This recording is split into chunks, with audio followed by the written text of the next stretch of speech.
yaramaze kuba umusore base muri za nzozi zawe wari ufite wageze ku yihe ati yewe nanjye sindibona rero n'uwo nawe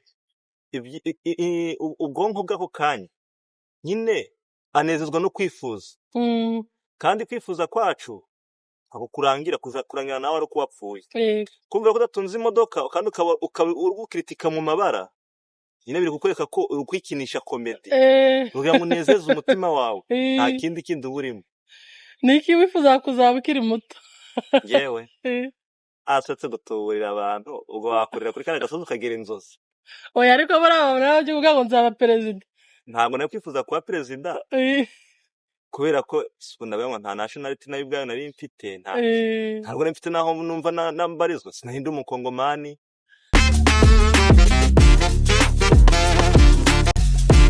Muraho mumeze mute? Nanjye ndahomeze neza nk'ibisanzwe ni Yvonne Mugabo nagarutse. Uyu munsi nabazaniye umutumirwa n'ubwa mbere mubonye kuri Mugabo TV show, ndibaza ko ari ngombwa ko abibwira. Murakoze cyane.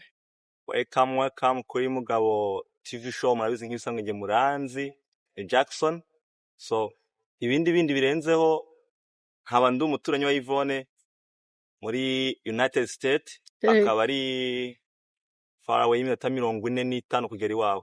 Yego. Uvuye aho dutuye. Yego. Uri single? Ntabwo ndi single. Ndubatse. Urubatse? Yes. Ufite umugore n'abana? Ndarukiye ku mudamu gusa. Yego, ufite umugore nta mwana? Yes. Okay. Turizera ko mu myaka 2 cyangwa 1 cyangwa amezi cyangwa iminsi famille zaba yuzuye. Birabigenwa n'Imana ntabwo umanye byihitira. Nyine bigenwa n'Imana, ni nayo mpamvu umugore cyangwa ashaka umugabo agashaka umugore, nuko famille ubundi kera batwigishaga ngo papa mama zamfa. Yego. Okay, rero nizere ko utari umunyamerika ko nawe utazabigenza ukavuga ngo wapi ngo sinzabyara. Birabiterwa n'imyumvire y'umuntu. Ako ngiyeho nakuriye culture yanjye ntabwo iyo myumvire tuyigira. Uzabyara abana bangahe? Birakomeye bizagenwa n'Imana. Uko hari igihe nk'umugabo uhitamwe ugati wenda tuzabyara abana 3 cyangwa 4 cyangwa 5, ugasanga umudamu wakeneye 1 cyangwa akeneye kurenza 5 ukabyara 10. Ibyo byose nubwumvikane, ibyo byose ubimenya. Abasaza nabo bakunda kuvuga ngo ibyo byose ngo utanirwa ganye ngagira ngo ijuru riri hafi. Ange rero sindanirwa ngo menye ko riri hafi cyangwa riri kure. Nidukandagiramwo twatangiye kumanaginga tuganira ubwo n'ibiteko byo mu sharing bakamenya ngo tuzaza kuri abacyasore bizagenwa n'ibi gutya. Cyangwa ubwo ni mubyaro wa mbere mukare buryohe bw'umwana mushobora no kubyara 40. No sungu byiza byose niko twifuza kubitunga. Oya. Hari igihe twivangira mu buzima hakagira icyo bikumira. Okay, ungeje ahantu heza. Ni kihe kintu cyiza utifuza gutunga? Ikintu cyiza nkifuza gutunga? Mwisi nta byijuru. Yego. Nuko ntabwo nifuza ubutunzi bwinshi. Yes. Ubwo bwinshi sa ni kuwe mubare? Urabona hari ukuntu ukugenda ukagera kuri miliyoni. Ugafata miliyoni 100, ugafata miliyari, ugandabara amadolari kuko niyo dukorera. Yego. Ukageze kuri miliyari y'amadolari, ubutangiye ukaba kuri bwa butunzi nabwo butifuzwa, butangiye gutuma utangira kubaho uhangayitse. Yego. Baranyica, leta imisoro ya leta ibikiri byinshi. Rero ngiye mbona ngeze ku nzu yanjye kantuye mu hari bita cadastre. Uzi ara muri kera hehe yasiri hano muri Dallas ikomeye muri Amerika ituwe n'abakire. Ni muri agombyuka neza ariko niba ari Hills wiki ibintu nk'ibyo. Rero nk'irasiri numva nk'inzu yaho nayishikiriye ibihagije. Bibaye. Yes. N'abana byo bari kwiga neza, imodoka ndi kwifata wenda kigeze ko kubihumbi 100 nayi nigira sancred. Banumva ibyo bihagije kuri ngewe. Okay. Ariko ikibazo dufite nuko abakire aribo bakomeza gukora. Burya rega uko wabivuze. Nta mukobwa upfa n'ubyara nibona ngo akakunza umwana. Amukunzi yahita ajya kumubyara ku kanya gatashya gushaka kubabyarana. Rero n'abakire bakunda gukomeza gukunda amafaranga, nta muntu ukuri cyatigaza atungaho. Aba yaramaze gutunga ku mafaranga akamenya uburyohe bwayo, ari mpamvu umukire wese afuhira amafaranga ye n'igiceri nutanga igiceri $1 amasensi ukabona umuntu ukusha amafaranga arunamye giye kuyatora. We nuko amaze kumenya agaciro ko ifaranga rinini riva kuri toye. Mu gihe ho umukene amafaranga uruko yafata nk'ibintu bisanzwe, wose waramenya agaciro kayo.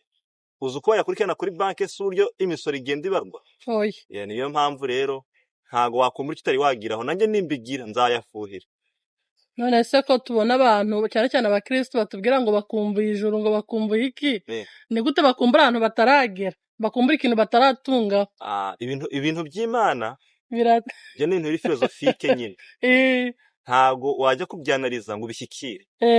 Hariho muri bibiliya batwandikira ngo ukeneye kwibaza ku by'Imana, bamugana n'abantu ngo bicaho uhinduka umusazi. Rero ubwo ugiye kubikritikaho ukanariza byinshi biraguhindura, biragenda bigaruka n'ubundi birasa. Kandi iki cyose ngiye ntekereza ko udafitiye igisubizo, utari butekerezaho n'undi ngatekereza n'undi ngatekereza ukibonera igisubizo, icyo nawe wamukwiye burya no kukibaza, urakihorera. ibyo mugiharira Imana nyine Imana. Iyo wumvishe abantu bitwa ayo mazina, Nahimana, Harerimana, Habyarimana, Hakorimana, Hategekimana, none ukaza gusanga uwo muntu wenda ari umujura, cyangwa uwo muntu wenda yakoze jenoside, cyangwa uwo muntu wenda arica mu buzima busanzwe, ubiringaniza ute izina n'umuntu?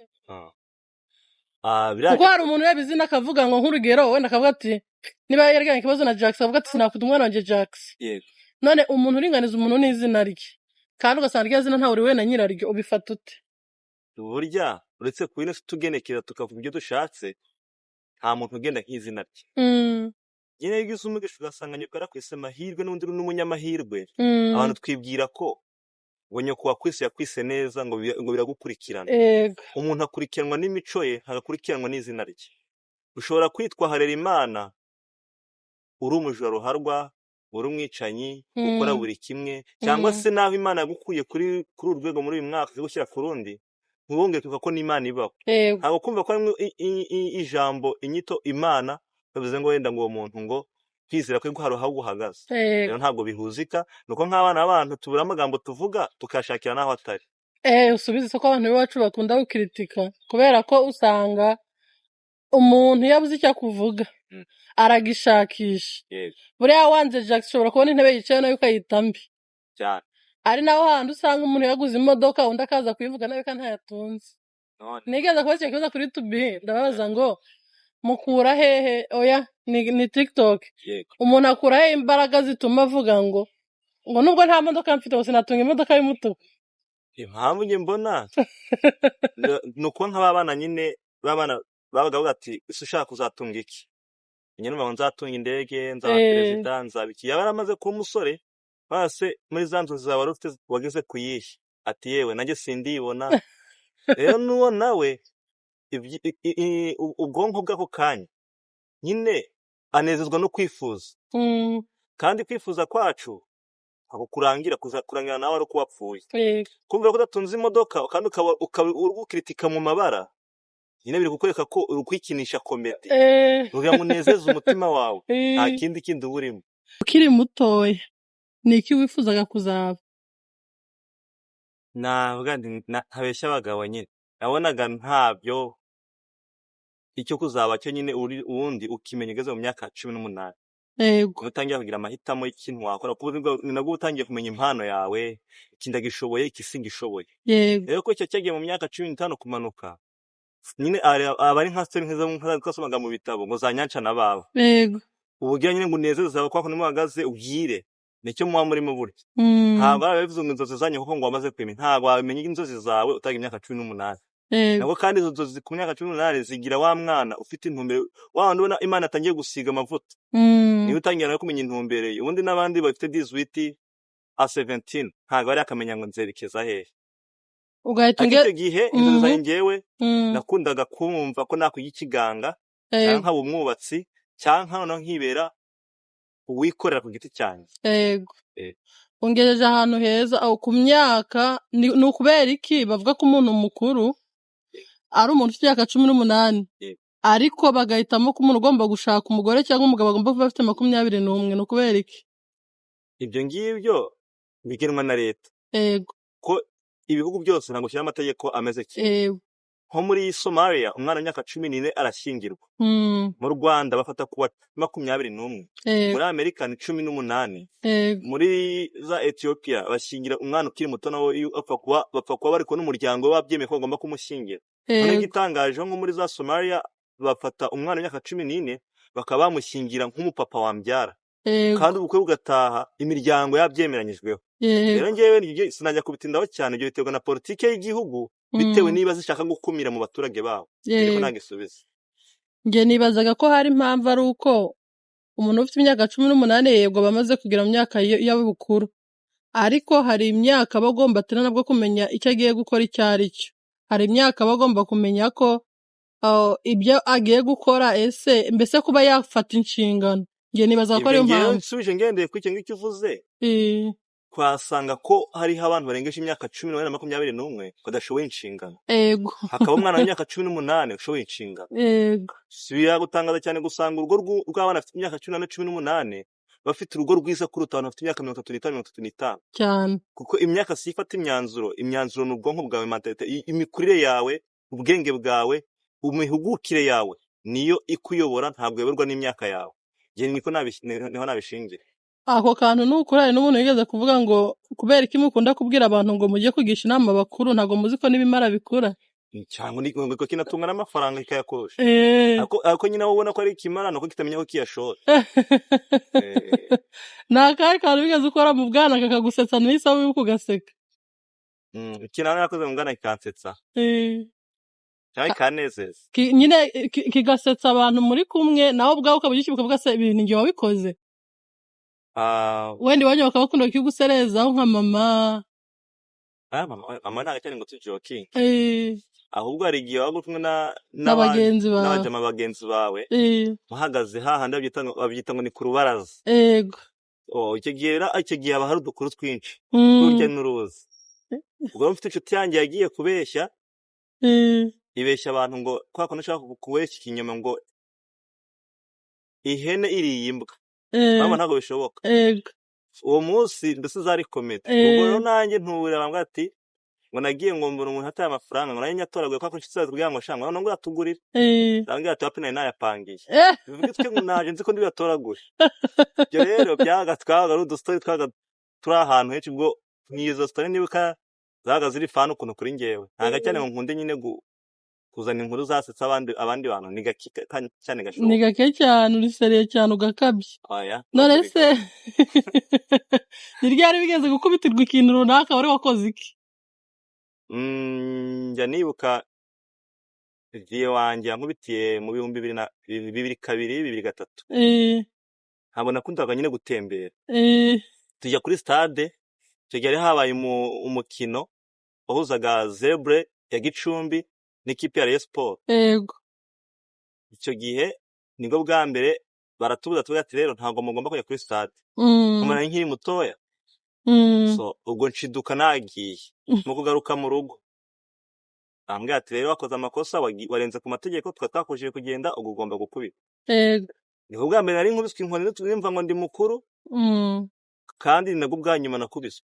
izindi ni za mwarimu nicyo gihe nakubiswe nagiye kuri stade ako nubundi birangira mbigaranzuye nubundi n'ubutansubirayo icyo gihe Perezida Kagame ari kwiyamamaza nabwo nagiyeyo nabwo bariyakira ngarutse ko wagiye none nagusigara mu rusisiro njyenyine yego ubwo rero birangira biyakiriye bikura gutyo nge namba umusore sanga nacyo ngakutwa n'ababyeyi ni umwarimu w'iki yakigisha wagukubise ukumva wanze ishuri umwarimu ko nimuvuga muri buseke mugapa oya w'iki yakigisha cyangwa se nawe umuvuge ni fizike ndamuvugana kandi turanaziranye nuko wenda ubu ngubu ntabwo nagita ko namurakarira nimuvuga nabi biragutangaza Kamana yihangana ubu ngubu twaye social media Kamana ubwo namusuje ahantu hari muri Dallas Kamana cyangwa nigaga muri Secret Superieur mu gatatu secondaire cyangwa nigaga muri A rero nanjye kunguku ndi umunyakamere ngo Kamana rero yakunyigisha fizike sinza kano kabaye nyine araza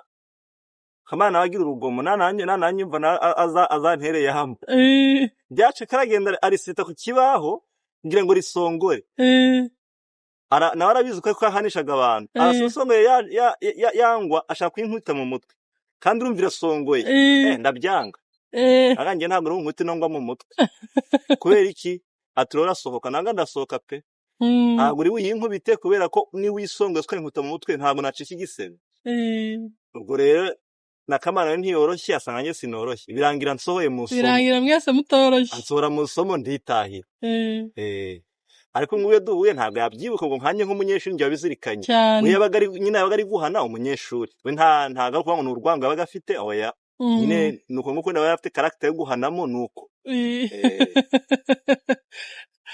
inshuro ya mbere wumva abandi bagenzi bawe bajya gutereta byakugendekeye bite ya mbere numva bajya wumva bagenzi bawe bajya gutereta mbese nk'abasore muri mu myaka imwe mukina mujyana ku ishuri mwigana se wumva ngo baterese wowe bwa mbere ubikora byagenze gute bwa mbere ngewe mbikora cyangwa byumva kuba ubwa mbere wowe ubikora ngewe aneze saa sindabigera kandi twatangiye uri mariye no kuba mariye no kuba waciye mu nzira zo gutereta ni ibintu bibiri bitandukanye ushobora kubona inkweto yawe mwaragiye mukaganiriza n'ikindi mugahurira hese hari ukuntu nyine muhitamo byoroshye uragutereta hari ibintu bitekinga long time n'ifata short time gihe byanjye ntabwo byafashe long mbese wowe waguye hashashe wahuye n'uwo mwari kubana nisangiye Imana yanyihereye aho ngaho akanyabwa ati genda mwibane nta nshuti yawe wigeze igira heartbreak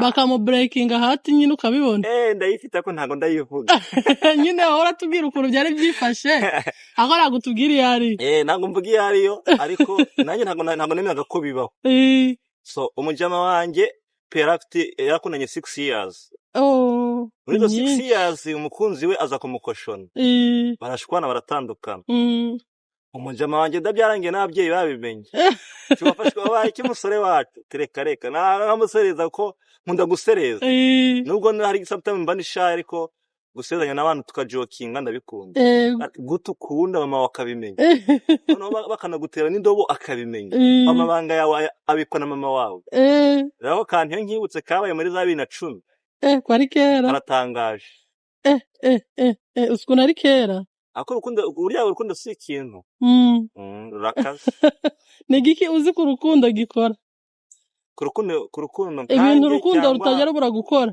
bi en general yego ikintu urukundo rudakunda gukora rukunda gukora bitajya bibura rutapfa kubura ni akababaro ni agahinda gusa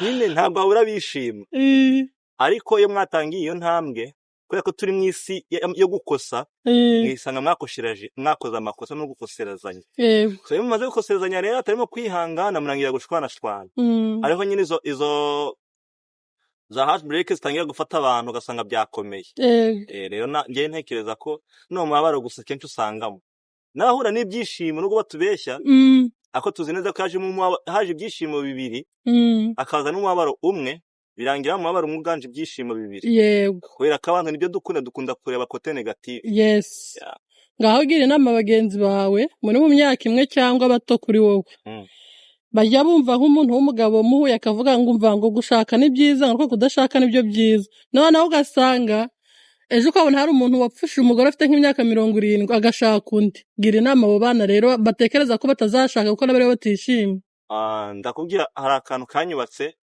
umusore ntabwo muzi izina ako namubonye kuri channel ya Jeff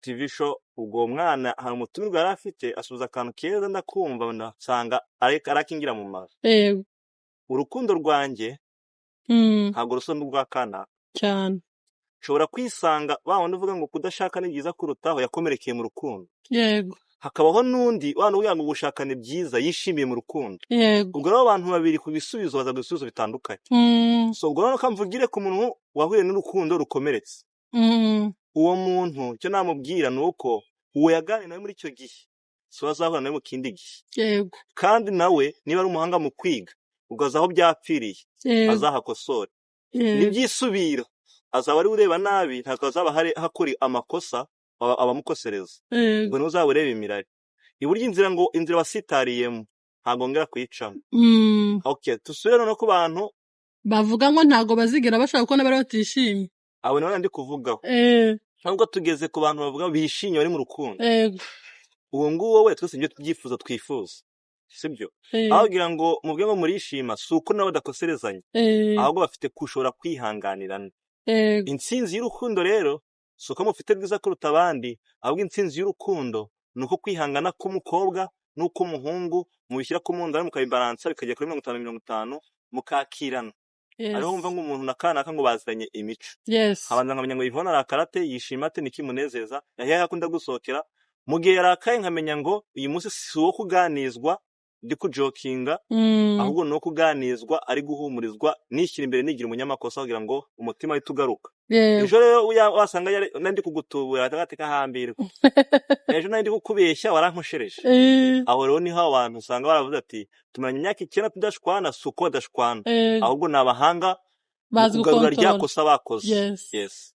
Okay, ibintu uvuze ni ukuri. Hari umubyeyi twaganiriye mu myaka byibura 70 yarambwiye ati kubona mugenzi wawe afite imyaka 50-40 mu rushako ntago ari ukukurusha umugabo mwiza cyangwa umugore mwiza ahubwo bakurusha kwihangana nta kindi true kubera ko mubamuye muri abantu babiri mwavutse ahantu batandukanye mu bwoko butandukanye mwakuranye n'abantu batandukanye mwatuye mu bice bitandukanye rero iyo atabayemo kwihangana niyo mwamaze imyaka 40 muranatandukanye warega aho turiye niyo mico yawe ubwo niba utuye Dallas mugiye ngo nguje imico n'umunyafoto kuko community nturanye nayo nawe ituranye nayo deja zirahabanye rero kwifuza ko nza gusa nawe utuye Dallas ntago byakunda nkuko tudahuje amazina Yvonne na Jackson ugatura Dallas ngatura Force ukaba waravuye wenda mugabo twavuye ahantu hamwe ugasanga mwavuye Kigali Gisenyi abo bantu bose utwunguko kugira ngo uduce tudahuye ni nako nawe w'imbere utari gusa n'uwo muntu bitewe naho wagiye n'ibintu wagiye wanduye rero icyo nabwira urubyiruko rw'abanduta n'abakuru abapapa bakuru nanjye n'abari munsi yanjye twige kwihanganirana nta yindi tsinzi y'ibyo bintu no gushobora kwihangana. Yego urakoze cyane. Okay, reka dusoze nkubaza ni igiki wabwira umugore cyangwa umukobwa wicaye muri aka kanya reka dufate umukobwa wicaye muri aka kanya afite gahunda yo kuzashyingirwa mu myaka 2 cyangwa 3 cyangwa se mu mwaka umwe ariko akaba avuga ati nzataha mu house atakorera n'amadolari 100 ku kwezi. Icyo kibazo ko gikomeye nyine ibyifuzo bye byose ari kubishaka ku muhungu bazabana mbese ni umusaraba kuri we ntago ari ubwoza bagiye gushaka wa muhungu. Ikintu nabwira abakobwa bari muri no generation bafite myumvire ubwo ngiye kuvugira ku isi hose muri rusange abo ndi buvugire ngo hano duture cyangwa kuko icyo kibazo ni indwara abantu benshi turwaye. So ukuntu rero yavurwa nuko nta muntu wifuza gutura ahantu habi kuko nta muntu wifuza kurya ibyo kurya bibi ngo yisange yaburaye ako no ikibazo gishingiye ku nzu basubize ku nzu. Uwo mukobwa ufite iyo myumvire yo kumva yuko akeneye kujya mu house kandi adafiteho down payment ya 30% ngo avuge ngo ibyo bintu nanjye umusore tuzashakana niba down payment ari 40 agomba kudafite 20 mu gihe utayafite duhuje akazi dembwa amafaranga angana ukabusaba kuri konti yawe udafite ibihumbi 10 kuko ngiye utekereza ko nyafite kuko ise utekereza ko inshingano ugira wanjye ko ntazigira ugura makeup buno haje za neza abahungu ugira za rabere zo gukonsa amafaranga abahungu barazifite ujya muri salon de coiffure n'abahungu basigaye inzara basigaye babaho amadred amaherena ubwo consommation buno ku muhungu n'umukobwa turazinganye why no ukwibaza yuko ufite izo kujya mu house akutaragira intekerezo n'umusore umwazi ngo uzirote utekereze kuyifata wowe none ngewe umusore zasanga baterera umugabo wanjye nageze kuri iki babageze kuki yavuga azakubwira ati nageze kuri iki reka dukomezanye nabyo nta kibazo ngo yafite ubundi genge bumurenze yaba ari umuhanga kurenza ukwari ibyo ngibyo ntago namwifuza uwo mukobwa kuko kugiye cya 40% bihangana nubwo abandi babishoboye bisange muri 20 ntibazaburane ngo batere commentaire uguze umufite ubwo buhanga bwo kwisanga afite ikintu ku mugabo yashakanye nawe hagatere commentaire ari gukritika ngo ngenda bishoboye ubwo uzibare muri 20 ariko bahari bazi gukotana ariko se bakobwa bacu bashiki bacu ni bangahe kugira ngo mbyanzure turi muri Amerika uzahana n'abakobwa benshi shobora kwanda umuhungu gatanega ati ngeze muri Amerika maze imyaka 3 ngomba kurekuna na tekinika nkagura kabanza mu Rwanda cyangwa nkagura kabanza hano ariko nawe uri umukobwa umbwire ngo mahoro mwagiye muganira bagiye iyo myumvire uvuga ati ngewe nka Yvonne sindashaka ariko maze kugira inzu mu Rwanda maze kugira ikibanza hano muri Amerika nafashe i house ntarashaka ndayifite ngiyi umbwire ngo wari wahura nawe nyine ntabo, ni nayo mpamvu njye nakubazaga nk'umugabo ngo menye uko mubitekerezo mubisha abakobwa nk'abo.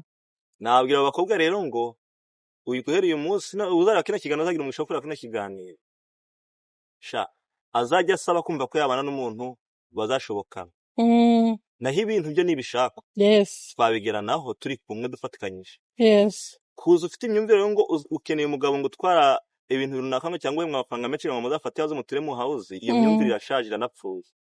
Ahubwo niba uzi ko aganshaka no gushaka ari wowe ufite intekerezo zo kugendera ku rugo, kiyo umugabo wawe nanjye ntabasha mu gutekereza mu kwagura intekerezo ngo turebe kure. Rero umudamu akaba ibyo ibitekerezo byawe ngenderaho, wenda nk'umugabo nkabifataho ku mwanzuro bwa nyuma ari igitekerezo gikomeye cyari icyawe. Rero ni nako byari bikwiye. Tekereza ngo nkeneye umugabo umeze gute, ufite akazi. Igihe undi kuba afite akazi birahagije. Noneho nimuze mu managing ibyo akazi kanyu mukorana nako muhembe nako hemerwa nakahemberwa, ibyo bintu muzabigeraho uko mushanogera kuri yanzu je bakaga kuyishyura bakabasuwinga ejo. None suzaba ngo umugabo ngo yari yagerageje ngo yari yayifashe kandi bayibakuye. Oya cyane ko hari n'abagabo twananire rero ko ufite n'umugabo ufite ukazishima Imana. Abagabo benshi barane utuzi hano. Rero abakobwa afite imyumvire batsinde kamera. Nibagerageze bakore yereka umutipe by'ubuzaye afite nawe aherewe. Yego kandi ndakeka babino bagana bishobora bagana bibona yuko nta rugo rw'umugore nta rugo rw'umugabo. Umugore ni umutima w'urugo. Yego. Buriya impamvu umugore umutima w'urugo nuko umugore ni umenya buri bills zose.